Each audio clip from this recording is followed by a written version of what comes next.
Mr. President, those watching around the world may not be able to see on their screens the scene here in the United States Senate today. We have all come to the floor in a way we rarely do. We've come here this afternoon to express with one voice our endless respect and admiration for the men and women of our military and our intelligence organizations. Resolution is an appropriate name for this legislation that's now before this body. It honors the resolution to a problem that has lingered for nearly a decade, one whose weight has grown heavier each day on the shoulders of the families bin Laden traumatized and the many more he terrorized. It honors the resolve with which our bravest stared down danger. The world is still absorbing America's astounding accomplishment, a mission to bring Osama bin Laden to justice, one that began more than 9.5 years ago and was accomplished just a little more than a day and a half ago.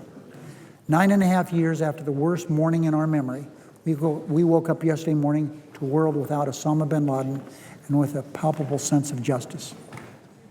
Our military and intelligence operatives are the best in the world at what they do. As they set out to kill or capture our most valuable target, they captivated us with their skill and expertise, their patriotism, and their professionalism. A flood of thoughts and emotions and analysis has been shared over the past 36 hours by many. As I said from this desk yesterday, the end of his life is not the end of this fight. It is a victory, but it is not the victory. A lot has already been said about what bin Laden's death really means.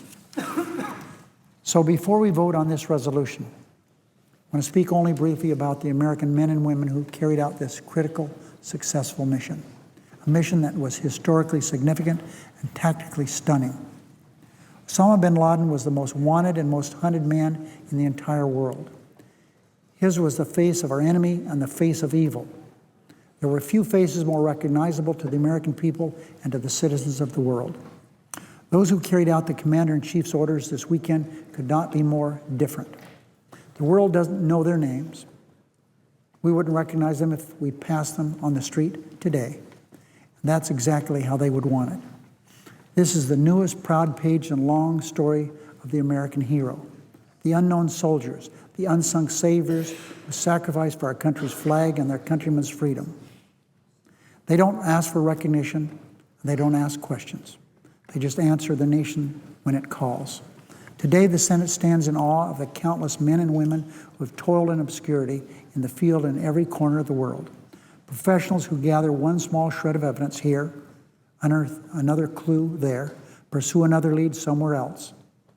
The men and women who, over the course of 10 long years, pieced together the most meaningful puzzles so that a few dozen of their fellow heroes could execute an operation the world will never forget. These heroes confronted fear with brilliance and bravery. They met the worst of humanity with the best of America. The terrorists who carried out the 9/11 attacks did so with cowardice. The Americans who carried out this mission did so with unfailing courage. No one has asked how these men and women vote or what their politics are. And so we've come here to the floor today to vote together on this resolution, not as two parties, not even as 100 senators, but as one body representing one grateful country.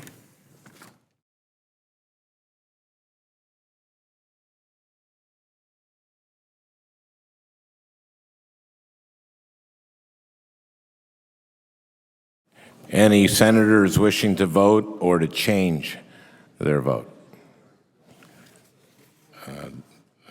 The vote is 97-0. The resolution is agreed to.